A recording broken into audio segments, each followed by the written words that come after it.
Welcome back, designers. This is your second lecture on typography, Type 2. Without further ado, points and picas. Maybe you've heard these terms before, maybe not. The point system is a standard that's used today in printing and design. A pica is the unit commonly used to measure column widths, and typography is often referred to in this nomenclature, although it could also be spoken about in inches, millimeters, or pixels. But points and picas were the standard for a long time pre-digital. Let's see, do I explain this right away? I get into exactly what they are in a second, but quickly here, point is on the very bottom, then picas, then inches. So there are 12 points in a pica, and there are 6 picas in an inch. And the reason, do I explain why? Yes. We have this system because, and this is an example of an old-time newspaper, you're dealing with very, very small units of measurement in order to put out a publication like this. So we needed something, or they needed something other than just inches, because it gets into, I mean, a 16th of an inch is not even that small, and then you start writing a 32nd of an inch, a 64th of an inch, it just gets very awkward. So the point system was what was developed hundreds of years ago in order to talk about printing and type. I'm not going to go too far into it. I'm just wanting to make you aware of what it is, because you're going to see type referred to as 8-point type or 12-point type, and I want you to be able to understand what that is. And this is my high-tech thing here. That's maybe 100%, depending on what screen you're looking at. But they did not, nor did we, because when I started out in this industry, we did not have, it was not online. They did not have the ability to zoom like we do today. So just think about something being literally, that's the actual size, and how tiny those measurements are. So once again, there's 12 points in a pica, 6 picas in an inch. The point size of a font is measured from the top of the capital letter, top of that B, to the bottom of the lowest descender. In this case, it's that G. Plus they add a little bit of a buffer space there. And you got to think these were originally carved into pieces of metal, so there had to be a little bit of extra around the edges, just to be able to touch it and to move the movable type into place. So this is what we call a 60 point. Now again, you're looking at it on the screen, so it's not a true 60 point, but it's 60 point Scala, and Scala is the name of the font. Okay, so picas and points, you can see here at the top, 12 point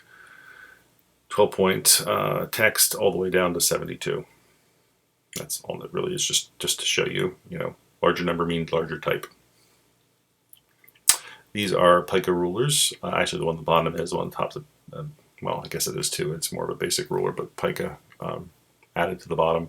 One's metal, one's plastic.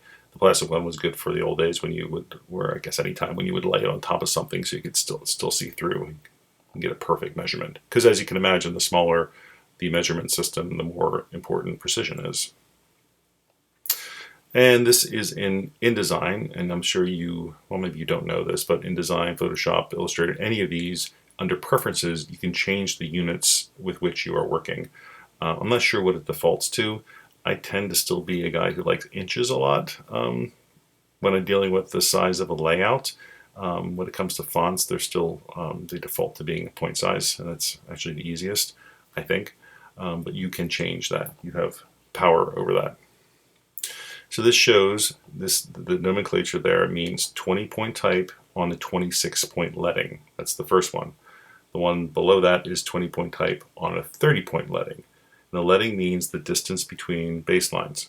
Okay, so the higher the leading number, the second number, the more distance between the lines of type. And the one on the right, being the most open, is 20-point over 34. That has the most leading. And that, by the way, that column measures at 38 picas and 10 points. So that's how you would write that. 38 picas, 10 points. It's like 5 feet, 3 inches. So X height we talked about in the last lecture. You know what that is. It's the size of an X in any font, basically the size of the lowercase text. But it's different from font to font. As you can see here, they're comparing Times New Roman with Bodoni. You can see the Times New Roman has a much higher X height than the Bodoni. And there's a reason why I'm telling you this, not just because, ooh, isn't that fascinating? So here is Futura on the left, Helvetica on the right, and they have different X heights. You can see that Futura has a smaller X height than Helvetica, and they're the same leading, by the way. I'm not sure what the actual numbers are, but they're the same. Let's just say it's 20 point on 30 point, okay? But if you just, even, it helps a little bit if you squint. If you squint at the Futura, you can see where it's more open. It's just airier is the word I would use, which I think makes it easier and more inviting to read. So this is one of the reasons it's good to be aware of an X height when you're choosing a font, because very often you have a limited amount of space to put your text, and you want to make the reading experience as pleasurable for your reader as possible, which means that, I mean, I think the one on the left is a more pleasurable thing to read. So if you're going to use the Helvetica, you would want to add some more leading to it. Which, again, if space is not an issue, then there's no big deal. You just then go with the font that has just the one that speaks to you more, the one that you think works better for your project.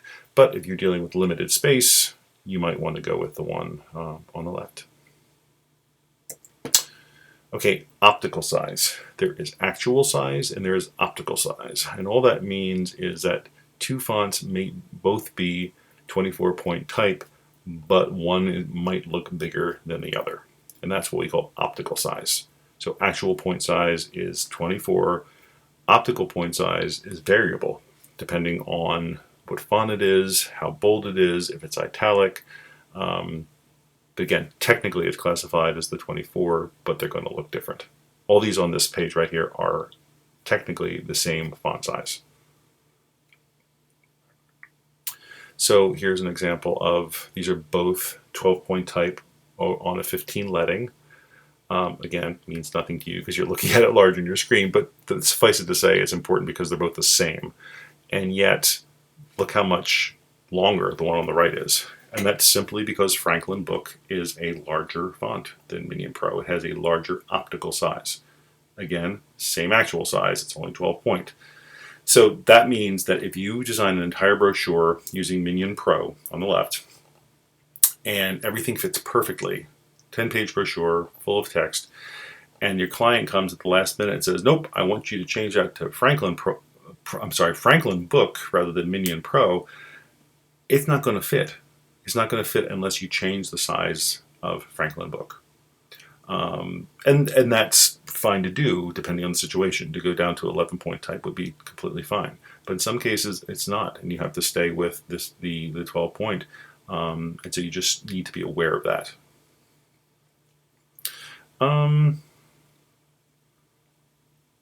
This is pretty much what we already covered. And what is too small? I bring this up with regard to web and print. Generally, in print, jumping to the bottom, you don't want to go below 8-point type. Again, you're not looking at this as 8-point type because you're looking at it on a screen. But when you're printing something on a page, you don't want to go smaller than 8-point. If the fine print, this photo by so and so, it can be 5, 6, 7-point. But for ease of reading, for most readers, you don't want to go below 8. And for online, you don't want to go below 12. And even that's getting a little bit on the small side. Again, you're not looking at 12, but you are looking at the difference between the two. On the page I originally laid this out in, it was 12-point and 8-point. So that's the difference between the one being 50% larger than the other. So that's just a little rule of thumb, which is good to know.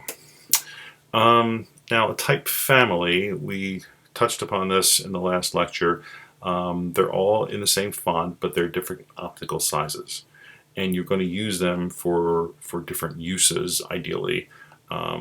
Is it a headline? Is it body copy? Is it for a caption? That's what I mean when I say different uses. For example, this is a headline, this is a headline. Now for me, the one on the bottom, when it is too bold and too clunky looking, it doesn't need to be, it just looks awkward. And you'll see this with serif fonts, how when they get too large or large, they get clumsy. And so you might use the regular version of this particular font. Whereas if we look in the bottom, those two paragraphs, I think the one on the right works better. At a smaller size, you want something perhaps a little bit bolder. So that's one example of a practical reason why you would use one version, one variation of a font within the same font family over another. Okay, so here along the right side are three different versions of the same font. There's the display font, there's your basic text font, and then a caption font. And they're not always going to be called this. If you look for their names in the red on the left side, under that first paragraph, it says Adobe Garmin Premiere Pro Display. The second one, Adobe Garmin Premiere Pro Regular. Adobe Garmin Premiere Pro Caption is the third one. So this is a font that actually tells you where you might want to use them. Again, I say might because there's not rules in here that you have to do that, but I'm going to explain the reasons why you would want to do it. So we go back to the top one, to the far right, the large letter. The display font is the thinnest, okay? Now, when you put it on the left under the 10 point, it looks fine. But when you put it into the caption under the 8 point, it looks a little spindly, okay? And the reverse is true. We skip down to the bottom, where with this caption version, which is a thicker stroke, it looks great on the caption under the 8 point, but when you look at the 10 point, it still does not look bad here. I mean, I would not say that that bottom paragraph looks bad by any means, but I think you'd have to have an even bolder font to really get the point across here. But sometimes using too bold a font, too large, like I showed you here, can be problematic. So just keep that in mind. Here is a real type crime. And I mentioned this, I think, in the last lecture about choosing fonts.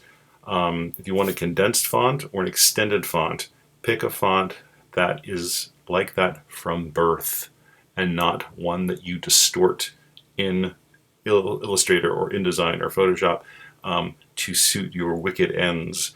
You can even just compare the tightwad on both of them. The font at the bottom that's the actual font, and it's 100% horizontal. We call it horizontal scaling, but the horizontal and the vertical scaling is 100%. So when you blow it up or down, it stays that proportion. The one at the top, that me in this case, to show you an example, the designer I was going to say, has altered the relationship of the vertical and the horizontal. So it's more vertical. You can see how it's pulled and it's distorted. But you can also see what it's done to the type. The type just looks awkward and it looks pulled apart and it looks terrible. And the same is true with the wide load. That font up there was manipulated by me to show you how bad that can look. Let this be a warning to you. Okay, and FYI, oh, look at this. We have another short little film about tracking and kerning, which is our next topic. Once again, I will leave you in the capable hands of our friends on YouTube, as if there's only one of them.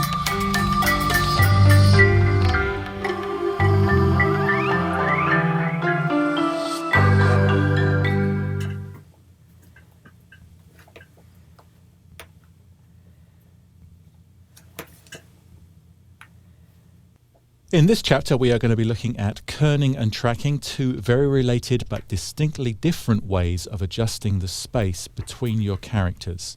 So what is the difference? Well, it's this. I'm going to begin with tracking, and I'm going to select a paragraph of text. Now, if I want to adjust the space between these characters, I can use this keyboard shortcut to track. Option or Alt and the left arrow, and that's going to reduce the space between the characters, including the word spaces. That value is going to appear right there on the control panel. You can apply tracking by choosing one of these predetermined amounts or just by typing in a value in this field. Now, if on the other hand, I want to adjust the space between a pair of characters, then that's kerning. And there's the essential difference because both kerning and tracking use the same keyboard shortcuts. The difference is when you have a range of text selected, you are tracking. when you have your cursor inserted between a pair of characters, you are kerning. And you would only want to apply manual kerning, as I'm about to here, when you're working with display type.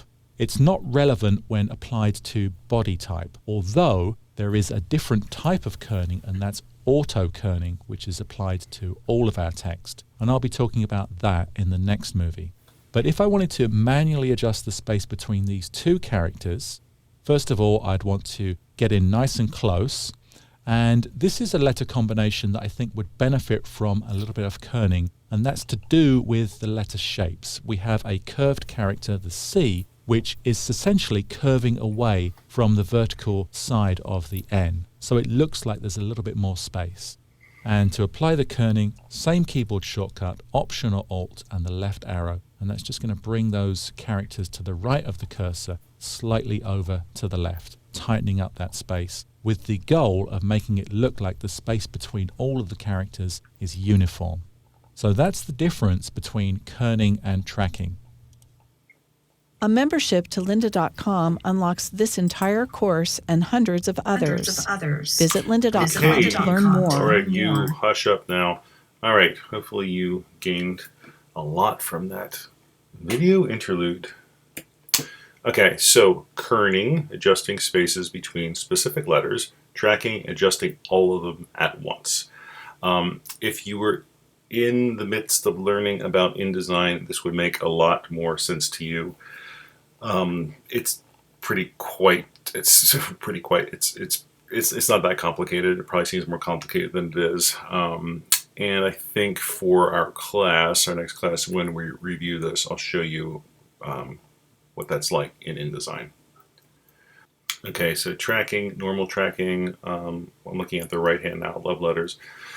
Top, and then adding 75 points is what that is. It's always measured in points, is a looser tracking, which I think the movie got across to you, I hope. So by expanding the tracking across a word or line, or maybe even an entire block of text, you can create a more airy, open feel. And designers often use this in a more extreme notion of, like, say, over 100-point tracking in logos or maybe a shorter headline. Do we have an example of this? No. You're not going to want to use this in a large, actually I do have it a little bit later, a large paragraph of text, because it's just going to make it harder to read. But you can actually just add a little designer je ne sais quoi by just separating some of the letters, like in that Spartan. I mean, all these are examples of just separating the main word. They don't do it in every word, like on the Times, a little stamp up top. You can see how it's consistent amongst all the small type, but the larger type, they have much wider to really make that stand out. Plus, they made it larger. That also made it stand out. But it's just one of the tools in your arsenal that you can use to kind of jazz something up. Some examples. We see this all the time. You probably don't really even notice that we do it, but we do. Here's an example of tightening the tracking, where you're pulling it in. Often that can create, it's great for a logo because it makes it more into, I always think about a piece of paper, you're trying to throw it across the room. The more you can squeeze it together and make a ball out of it, the farther it's going to go. So for a logo, to me, the farther it goes, is that it's going to have more impact. That's going to stand as this one strong icon, this one unit.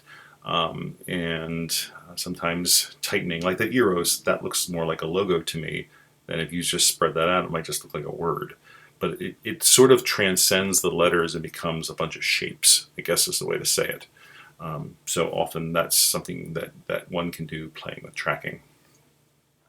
Here's an example of body copy, the second one being no tracking, the top one being -15, and I often do -15 to -10 just as a rule of thumb, because I think it looks better that way. But you can see the bottom one adding 40 points to tracking. That's okay for a few lines there, but imagine reading a whole book like that. It would just be too much. Occasionally a single word or phrase is tracked for emphasis. As you can see here, like I'm looking on the right hand side there, the call out, we call that, where it says deal making knowledge demonstrated throughout Asia in blue. Not only is it a different color, but it's a bolder version of the font that's used on the other larger headlines, and it's spaced out more. So it's just one other thing you can do to tell your reader that this information here is different than those subheads: employment and labor, energy, entertainment and media. Those are all subhead, different sections of this particular law firm. But this is a different story, this little call out here to the right. So you're signaling through your styling that this is something unique. Here's a use of open tracking for the name of these birds. It's commonly applied to capitals and small caps very often, which appears, it gives it a little bit more of a regal look. And it's a visual cue that signifies that this is different than the other information. This designer also italicized the Latin for each one of these animals, which also, it's another thing that designer did to set that information apart. This is a headline, this is a headline. The one on the bottom is tracked in, the one up top is not. Now, to me, I look at that top one and see those gaping holes where this A and are. That's too much. You shouldn't be looking at the negative space. Look at that. I pulled in a term from another lecture, negative space. You should be looking at the positive. Another example. So it's often imperceptible until you show it against the not using the tracking. Here's an example of ABC is tracked out and company tracked in or just left normal, and then the opposite is done on the second one. I'd say both of those are a decent strategy when you're designing a logo, because you're just showing that these two types of information, while they're linked, are somewhat different.